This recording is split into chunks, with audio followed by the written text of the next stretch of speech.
we will all take a look at it. Okay, so anyhow, let's see. IS-6 top tier platoon with a T-43 against a Lorraine artillery.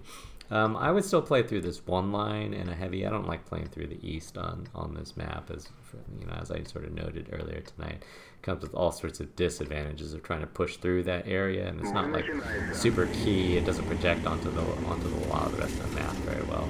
Like tanks like this, unfortunately, don't really play well on that 3 line. But if you get anybody playing on that 3 line, then you get a lot of that 1-3 line synergy going. The the IS-6 is not a very good sniper, but you can still deal some damage. And so the whole idea is that as you're playing this 1 line here, you need to progress at about the same speed of the 3 line, and vice versa, because they can sort of help each other out in terms of whatever one spot the other one can typically get shots on, and vice versa. So it looks like you're going to the outside here, which is good. Like in your platoon here, like I would tell your buddy to go play that 3 line there. And that's the thing about platoons, is that there is a bit of a skill multiplier there if you guys are willing to communicate, if you guys are willing to work together. You can come through to both win this side, but as I was saying earlier, it doesn't really project that well going back. You don't really have to worry too much about those guys getting shots at you. You should turn your turret that way, but it's not like those guys are going to be able to punch that much. You're more worried about getting hit by Artie on the way in than by being the enemy there. And then so you'll see a lot of people play the sort of backside of this hill here, which isn't necessarily bad, but you'll notice that, see how all of your guys back here are way in the back? That's good. That's going to be a bit of a problem, because if these guys move forward, then they can get shots at you guys over here without you guys being able to really do a whole lot about it, because there's a bunch of trees over there. So like playing like the back of this wall can sometimes be a problem. Like if you're in the 34-3, the IS-6, because you have some armor, as long as you face your armor this way, it's not that big of a deal. But you're not really going to get like super awesome shots through this side.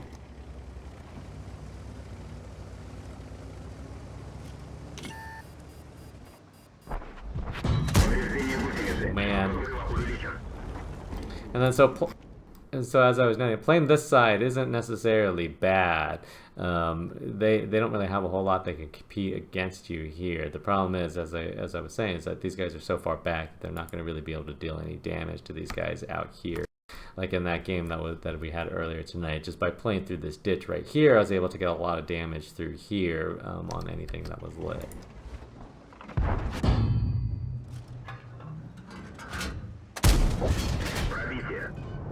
Got him.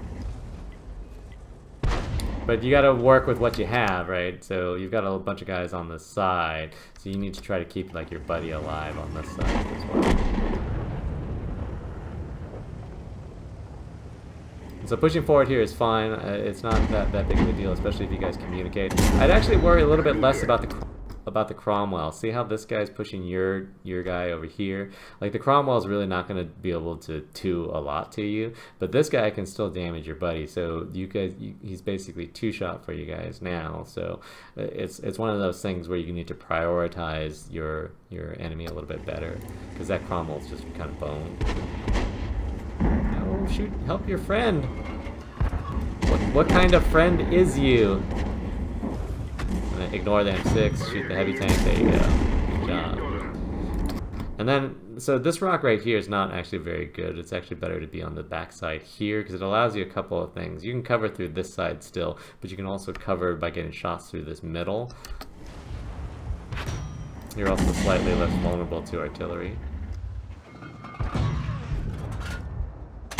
The hope shot is real. Like, see how this 3485 is coming through that mid area here? That's something where you can help counter that through that side a little bit better, which you can't quite do on the side that you're on. And the tracking M6. And so it's one of those things, your buddy's in a kind of a precarious position here.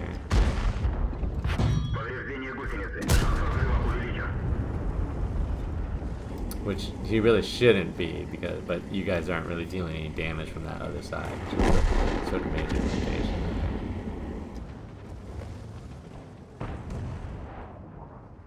And you do want to be in sniper mode a little bit more. You can drive up there. He's not going to be like in a super good position.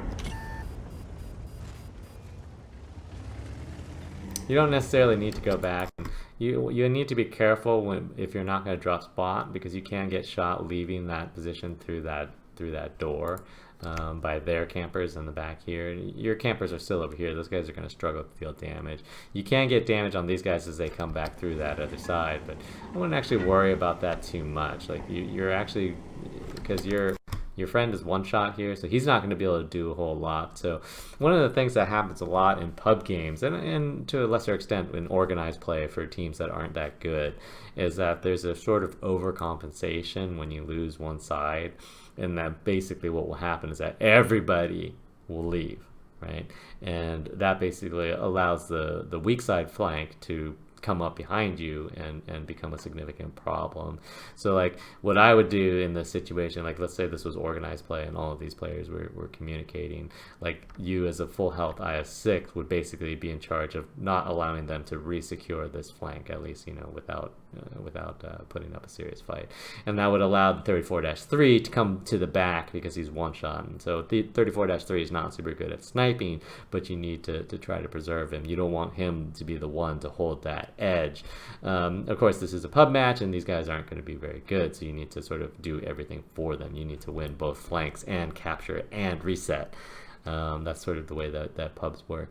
But you need to think about that, like as you leave sides in these types of games, that happens a lot. That as soon as you leave it, you're not just going someplace else to help, but you're also creating a weakness there that's easily exploitable.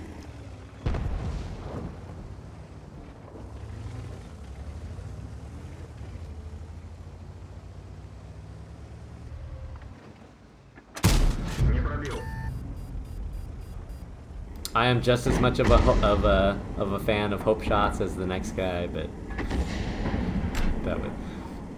And that's sort of what I'm talking about here, where like if this guy's back here now, right? This T25 AT is not going to be very useful, but I mean your guy's one shot, so you can't have him on the front line. You need him on the back line. And if you're basically swapped in that position where he's in the back and you're covering this wall, then at least he's in a position to shoot these guys as they try to push you, and you have the armor and the intimidation to prevent those guys from just coming in for free. But if you allow them to die, then you know what are you gonna do?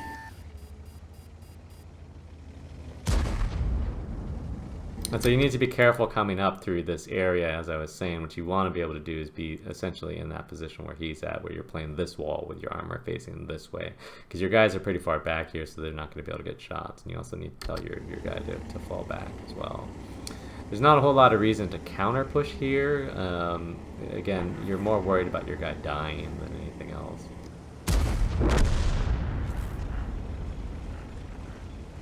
And you don't really want to play through this gate as a heavy. This is not going to be like super fruitful for you. Well, unless there's a Type 59 butt right there. What's he doing? Oh, you should have taken that shot. Oh, you did. Okay.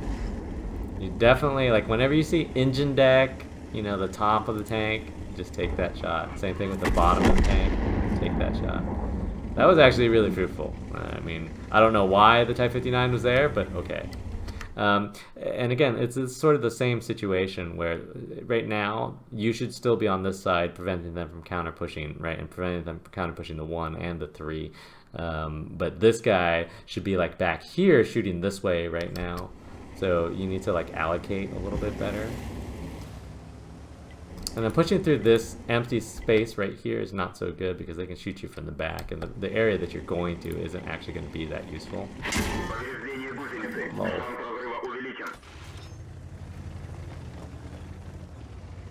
And you don't really have the ability to push this guy that well.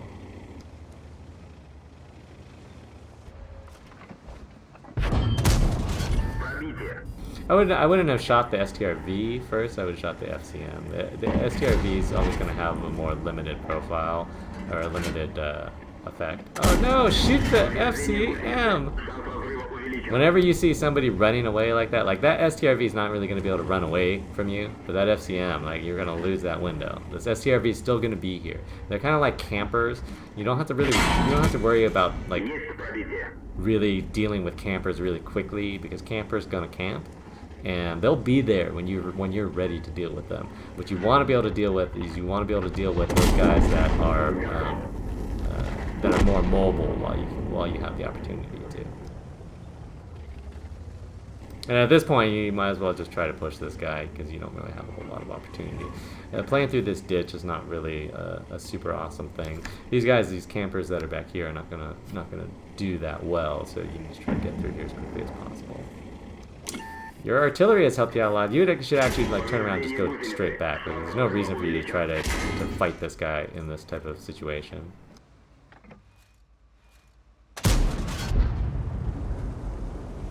The hope shots have not been answered. And again, remember that the strength of the IS-6 is not really in its ability to spot the enemy. They are coming through this other side. Campers aren't really good at defending.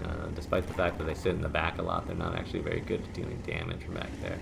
You've got, like, sort of an open area that you're going to need to try to push through here, which is going to be a pretty significant limitation.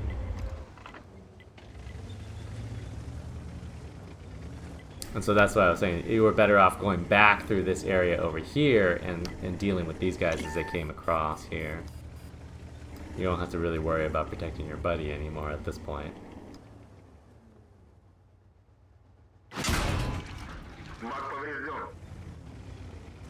And see how they're, like, underneath your team over here. So those guys will eventually get themselves killed.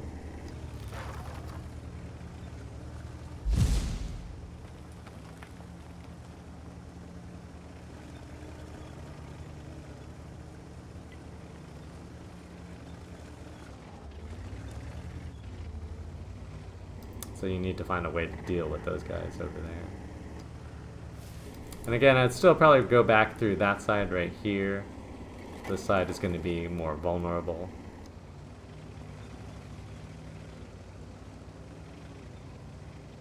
Like, there's no reason to go side profile against areas where you know there's potential enemies.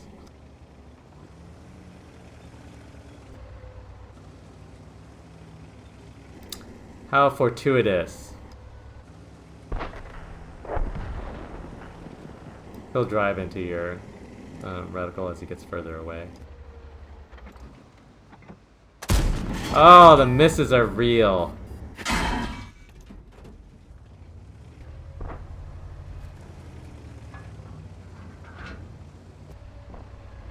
I wouldn't actually worry about the FCM right this instant.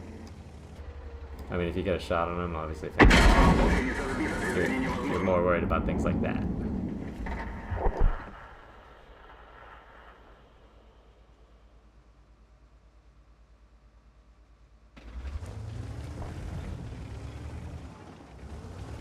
And at this point, you might as well just push him, because you don't really have a good position for Artie. Oni's on your right here.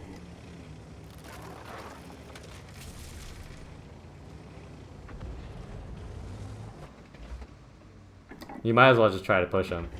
Just hope for the bounce, because you have to deal with both of them, right? The Oni and the FCM. So you want to try to not deal with them at the same time, if at all possible. And you're just, like, burning time here where artillery can shoot at you.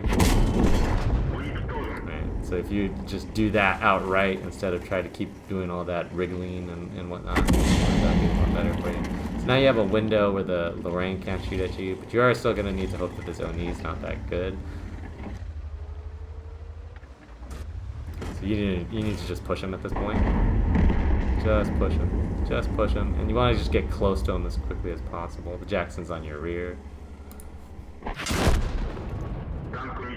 You just wasted a little bit too much time at the end there. So, I mean, coming over to this side was fine. I think you and your platoon mate played this pretty poorly in terms of teamwork. Like, there wasn't any teamwork. There wasn't really any effort at teamwork, as far as I could tell, and that's sort of a problem. Like, you don't want to, when you do platoons, the strength of platoons isn't that you have, I mean, it's nice to have other good players on your team, but that's not the actual strength of the platoon. The actual strength of the platoon is saying, hey, we got a problem over here. This is how we're going to deal with it, right? And when you have multiple people working on problems from multiple solution angles, then that's when those things end up being most fortuitous, or most things will break your way more often. I think you did a decent job of playing this side. As I was saying, there's a few positional notes. I don't know necessarily that it was necessary to push forward through there. Once you break a side and you see guys run away like that, you don't necessarily need to chase after them, because the whole point of them running away is that they're running away through like an open area that you eventually will have to follow them through, right? And so they're basically baiting you along. They're basically kiting you, and when you're in a heavy tank, that's not something that always works to your advantage. So if they're in that tight area, you can push them, but if they're in that open area, you know, all right, see you later.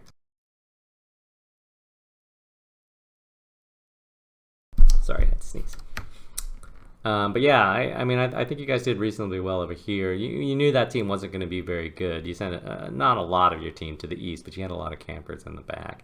And again, that's one of those things where that 3 line gets a lot of shots from into that 1 line and vice versa. So that's something that you want to look at, particularly when you're in a platoon. Because if that 34-3 isn't over here, you know, bleeding health, he can at least be over here getting shots at things that you light for him. And then similarly, once they end up having to back off this side and he lights up through here, you can get shots through this area right here. So that's what teamwork is.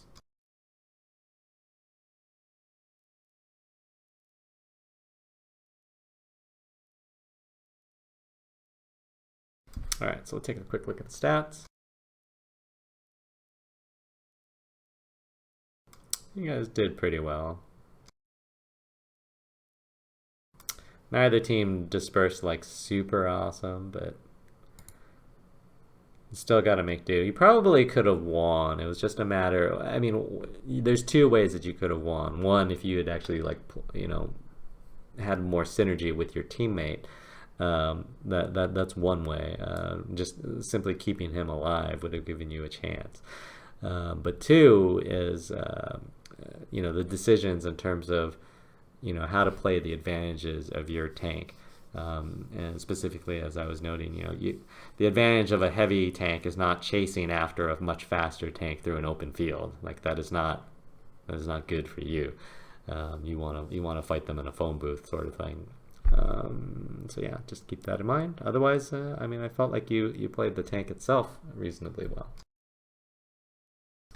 GG, nice try.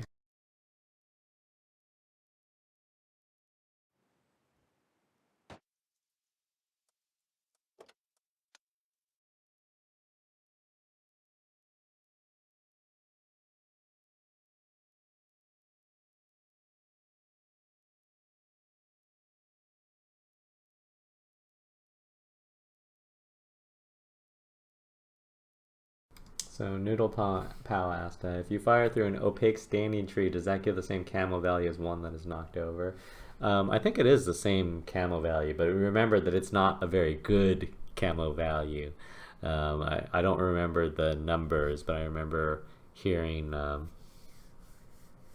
secondhand.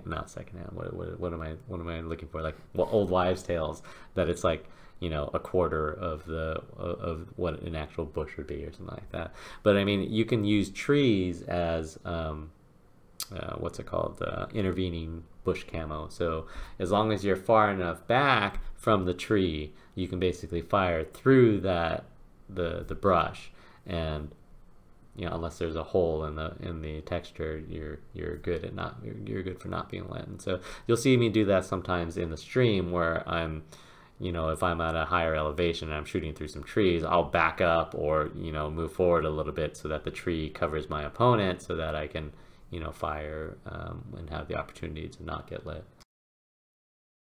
And yeah, and it's just the green part of the tree. It's not like the trunk of the tree is camo at all.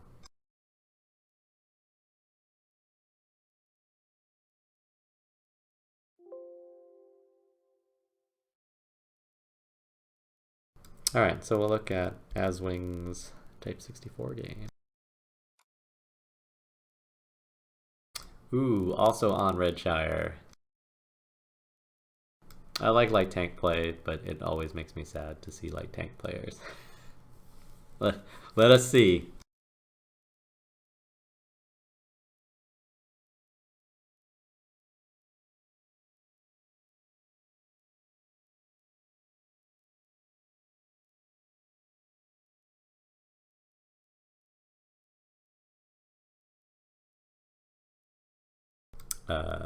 Or it didn't do anything. Let us try that again.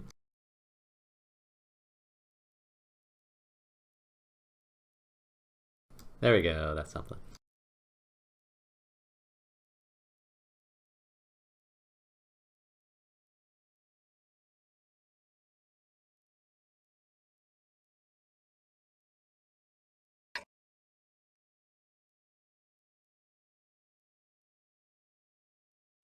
Or, oh, there we go. Okay. Alrighty, so Type 64, mid-tier, 3 already. That's generally pretty good, especially on encounter. As I was saying earlier tonight, light tanks can play through this area initially really easily. And particularly a tank like the Type 64, which has good mobility, good camo. I always like to try to see what they're sending to this west here. That also gives your guys opportunity to get some early shots out there. You'll see people surf this ridge right here. I don't think that's necessarily very useful. You do get to spot guys that are going up here, but as I've said, this area right here isn't that relevant, so I don't really care if you get early damage over here or not. That's generally not the make or break of the game. But that's just my particular opinion for playing some of these encounter maps, where I don't think that the particular area is important or not important in terms of it being too far away from the cap point, the actual team goal. And then so, you know, at the end of the day, the question is, what did you really do there? And it wasn't a whole lot. Like, if you're going to go that far, you might as well have come up to this ridge where you can spot and see what they were sending this way so that your guys would actually be prepared. You basically spotted like one guy that was coming through here, and that was pretty much it. You guys didn't really send anybody to the west, which is incredibly bad, but again, as I say a lot in the stream, what you're really hoping for is that the enemy is just as dumb as your team. Like, that's really the most that you can hope for in a lot of these cases. And again, the gun on the Type 64, not super awesome, so you're not looking to feature that. Like, it's one of those things where if you happen to get shots, then fine. But you shouldn't always be looking to, like, get shots or put yourself in a position to get shots, because the gun just kind of sucks. It doesn't have very good control, it doesn't have very good alpha. It actually has decent DPM, all things considered. But, like, you don't want to be playing a second line snipey role. See how this guy's like already coming through this side right here? That's gonna be a little bit of a problem. You got some guys in the back here, which you'll always have. The issue of where you're at right now is that all that you can really do is, you know, shoot at something that this guy spots, which again, you're not exactly a punishing gun, so nobody's really afraid of you.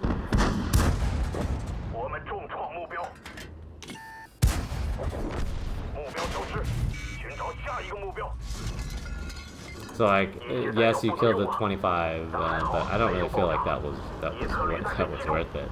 Like, your health is rather precious, particularly as a light tank, because in games like this, you're essentially two-shot to whatever the top tier tank is, and so if you waste half of your health like that in a situation where I don't really feel like it was necessary, you know, put that in air quotes. Like, I don't think that was like, oh, this is the make or break of the game right here. I think that's where you'll tend to run into issues. And their team is being aggressive, which is always good, even if they're not like super awesome players, because it always puts the opponent on the defensive. And most of these maps were designed to give some sort of strategic advantage to these people who are willing to move forward. There's no shot through there. There's still no shot. Yeah, you're better off shooting that guy.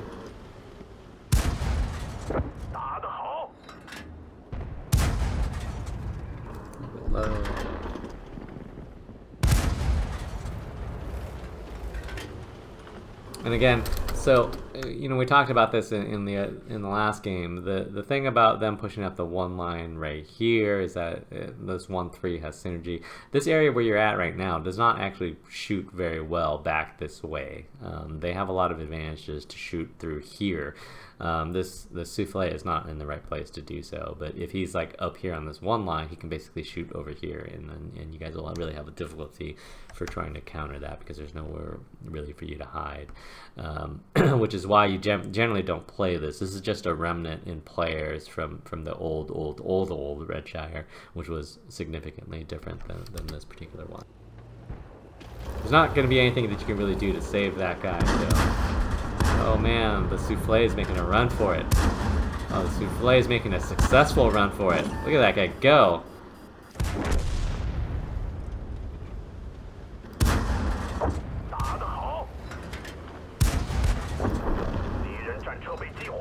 And again, at this point, you might as well try to counter push out through here. You guys are sort of trying to push through that side, which I don't feel is going to be super effective, but and this is another sort of point where you can think about if you didn't, you know, if you had a little bit more health, it would be easier for you to deal with the 12T. And that's why, you know, you don't necessarily need to camp and baby your health to that extent, but you shouldn't squander your health in a light tank. It should always be a purposeful loss of health.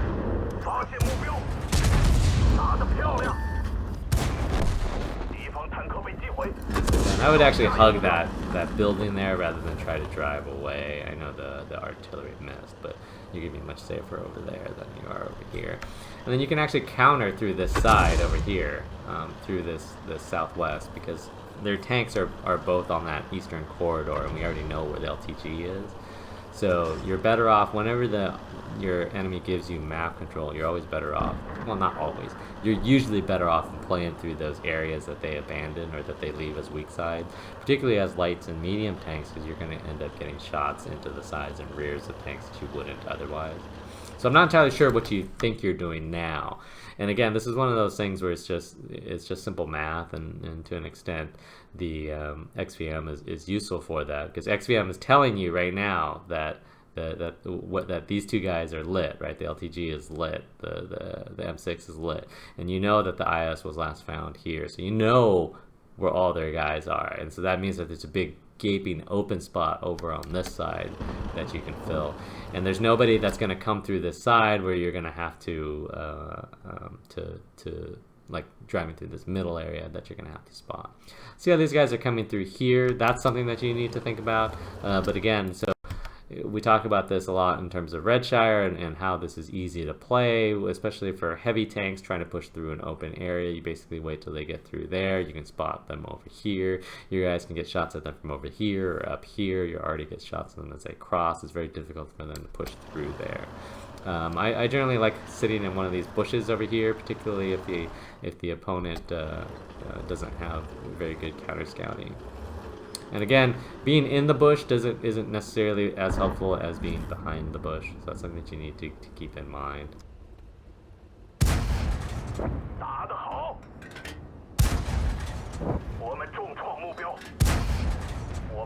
The hope shots are real. The IS is going to charge through. No, you don't need to leave. You don't need to leave. Shoot the IS.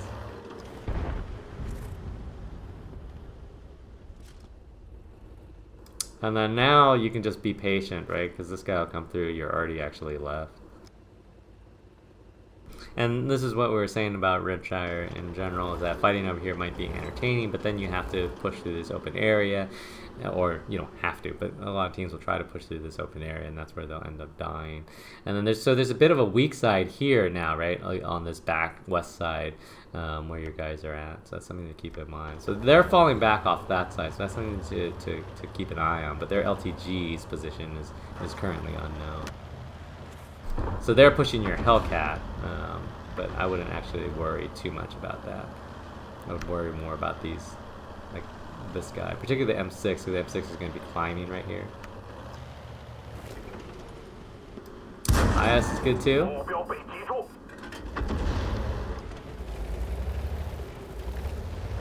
And I would just push away. There's no reason for you to... Oh, why? Why? I'm gonna trade with this heavy. He's got nothing on me. Nothing. Again, play to the strengths of your tank. The strength of your tank is not... is not the peek and pop. There's a reason why Shaq doesn't take 3-pointers. And again, that's why if you're going to leave a side open, you want to leave this side open and sort of entice them to kill themselves, to hang themselves on it, and you still want to be able to cover this. So like, much like in Foreign Investors game, like this BDR should be playing in this area here, which basically shields the arty in the back, and then you can play this hill here, which basically shields the rest of the map. But see how you're like leaving this area? You're basically consolidating. You're doing the exact same thing that their team did in terms of leaving this side. And that basically just gives them an opportunity to use the rest of the map should they so choose. And this is, you know, the strength of light tanks in the late game in particular is in the fact that you can, on these open maps, basically dominate heavies. There's nothing that the heavies can do. All you have to do is keep them at a distance and basically control the vision, and you know they're pretty much done. So that's something that you should always keep in mind. So at this point, like if this guy's going to put on cap pressure, then you should be over on this area to screen. But that's something that we talked about like in the last replay review, where we talked about cap and screen and how people don't really understand like what it is that they're supposed to be doing. And the whole idea for cap and screen is that basically 1 to 3 players put on cap pressure, and then you think about where the enemy is at, and then you draw a straight line to the cap, and then you basically put yourself in a position to shoot them as they go through those lines. So that's something that you should definitely keep in mind. So they left this soft area in the back here, which is fine, but you guys are already melting on this side. They're basically doing the same thing on you on the other side. So I don't really feel like this is going to be super awesome. Like what you really need to do, I mean, it would be nice if you take down the artillery, but really the artillery is not what's killing you.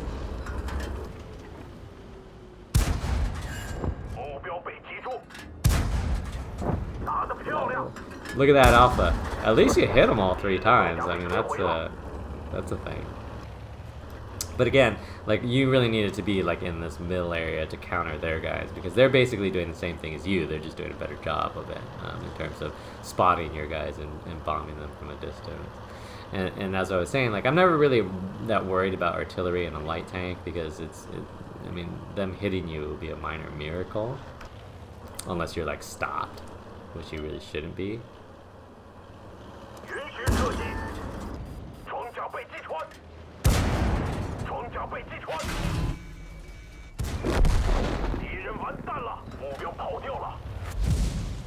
I would have just auto-aimed to take that hope shot. Take that hope shot. There's a reason why they call them hope shots. If you're gonna run, I mean, you might as well shoot at him. Because if you hit him, then fantastic. And you actually need to sort of, you can play this side, but it's going to give them too much opportunity for that M6 to get to the flanking side. Generally speaking, on maps like this and light tanks, it's usually best to control the middle area where you can spot them coming from multiple sides. You don't want to try to counter push this LTG at this point, because you don't want to push into him when you're both one shot, because whichever tank does the pushing is going to be the tank that's at a disadvantage.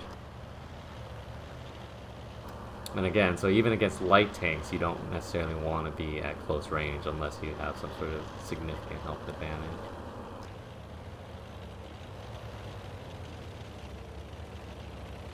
And then you can play this hill, which is fine, but so you came over this way, which is not necessarily that important. You should look over here, because you're really concerned about that M6 coming around through the middle, not necessarily anything else. Because if you find the M6 on this side, I mean, it's not really that big of a deal. Again, it has to do with more central locations. You don't want the LTG to be able to slip by you.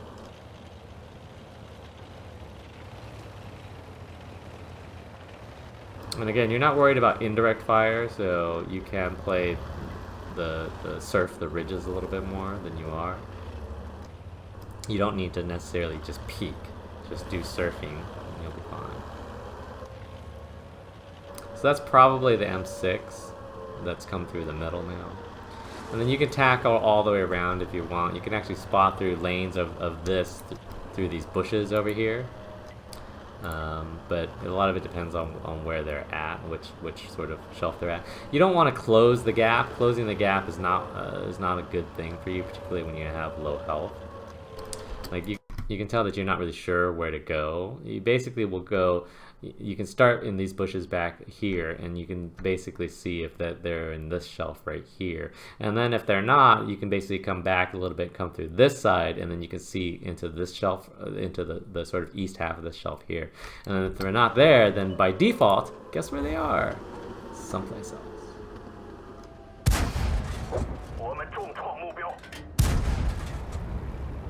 Okay, but the LTG is probably still tacking around. So you don't want to. This is something that I don't remember if it was you. No, it was ForeignInvestor that did it. Like when you're lit like that, you want to be someplace that you're relatively safe. You don't want to drive through open areas. You can wait until you don't get lit and then deal with those guys. You don't want to necessarily drive around while you're lit. I mean, you had all sorts of issues with playing this game. I think your team didn't really do a good job in terms of setting up, but you know, as I was saying previously, so a lot of this game is, when you play a light tank, is exploiting the advantages that you do have. And the advantage that you do have is the fact that you've, especially on a map like this where it's really open, that you can afford to use the it's a showdown. You can afford to use your camo and mobility to your advantage, and also don't be afraid to take hope shots. No, you don't get to do anything with the ammo you save at the end.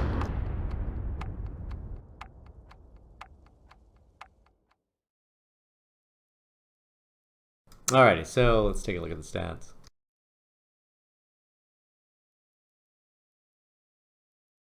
Yeah, neither team did particularly well. Again, a lot of there was some play through that east side, which I'm not a super big fan of. But as we sort of pointed out, whoever wins on that side is going to really struggle to continue to push through. So even if you do win that side, what you should do is come back through your spawn and then go and play through the middle. There wasn't really a whole lot of pressure through the west by your team. Their team drove through. What they really should have done is just basically done a cap and screen through the west, and they probably would have been able to beat your team pretty easily. But they didn't play that very well. They basically chased guys up the one line, single file, in a very honorable fashion, but not a very efficient fashion. So that's something to keep in mind. But yeah, just little tips. Playing light tanks can be difficult because they, if you just want to look at them in terms of weight, they suck. They're worse than all the other tanks, except artillery. So you have to play them with a bit more savvy. You have to play them and understand when to sacrifice health, when to cover lanes, how do you make the enemy vulnerable? And that's always a big question in a light tank. And being able to understand how the enemy is moving and catching them, being able to light them, spot them as they're moving through vulnerable areas for your team, that's something that really everybody needs to practice.